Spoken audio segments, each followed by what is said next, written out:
علامه یحیی بن معاذ رازی رحمه الله او دارنګه نور بزرګان فرمایي وای د دې درې خبرو سمیدل ته په دنیا کې کولای سي د لا په دنیا کې سمې کم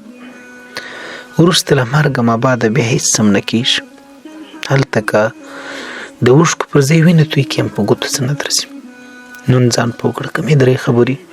د چې سمیدل په دنیا کې کیږي وای مخکې لا چې قبر ته نه داخل سوی د دې قبر جوړول او سمول او د دې غم دلته په ژوند او زندګي کې لا وخوره دې لپاره توشه په دې ځای کې بستا چیش په کار درځي شی توشه دی نیک عمل خپل عمل د لارې مل دې ځای کې به چیش په ښه درځي ستا هغه بد عمل تر بغضه تر حسد تر ښکنځلو تر غیبت د بل دراک تر خلولو د مسلمان در زیرولو تر دې ټول د بستا په دغه ځای کې بیا سبب د تکلیف دا غم وخوره د مخکې در دې داخلېدلو وسیله دا دلته سمیږي او دارنګه هغه فرمایي وایي دویم د دې شي خیال وساته دا دنیا دا پرېږده مخکې له هغه نه چې تا پرېږدي طوبی لمن ترک دنیا قبل ان تترک دا دنیا چې تا پرېږدي د دنیا تا ته شاکي کمال په دې کې دی چې ته مخکې پرېږدي کمال په دې کې دی د دنیا پرېښول دا نه دي چې ته ځان راوځړوه ول دنیا د یار لپاره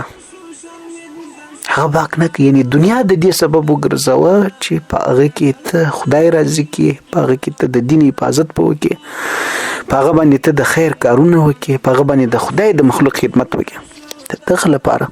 دا ته د دنیا پرېښول وایي دې ته نه وایي چې ته ځان وځړو بس ته دنیا پرېښول نه یا ته فقیر څه بزرګان فرمایي دوه خبرې دي یوه دا که یو سړی بالکل دنیا ترک وي اخرت خواته بس صرف اخرت نو دی دنیا خراب کړه که یو سړی بالکل اخرت یری دنیا ته منډه کوي دی اخرت خراب کوي خیر مابین زلاره د خیر نو څنګه وکړي دنیا در ضرورتو پر وګڼه او اخرت مقصد وګرځو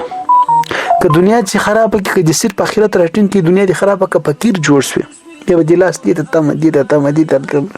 نم ټیک نه دی نشریعت ته دی حکم کوي درېمه خبره چې هغه دلته سمیږي هغه دا د وارض ربه قبل ان يلقاه د الله د راضي کولو کوشش وسلا او چې مخکې درغه چې درڅو په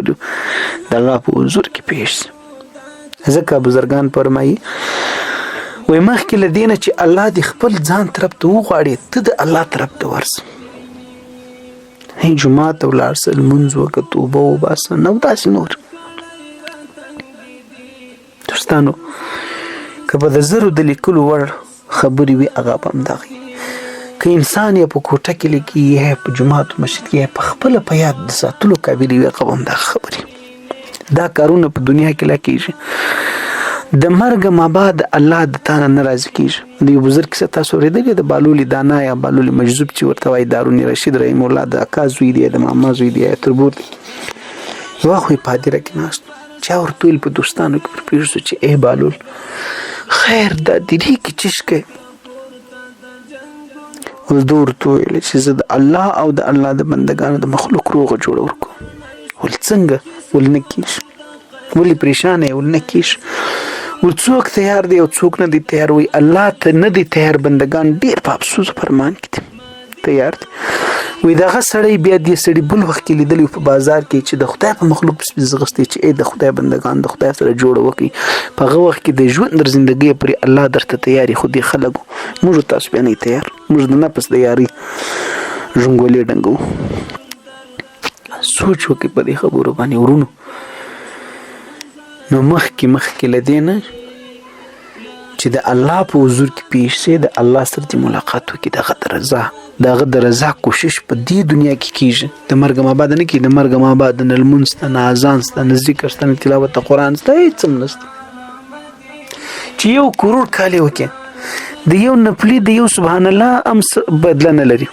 اخو څه کوي چې د پرزو کم ثواب دی د واجبو کم ثواب دی د سنتو کم ثواب دی او نور هغه آخرت دلته جوړیږي. رحمان بابا وای وی راتلی دی دوباره نسته په دنیا نون دی وار دی کد روح کړي کرشتیا نون دی موقع ده دنیا مزرعه الاخره.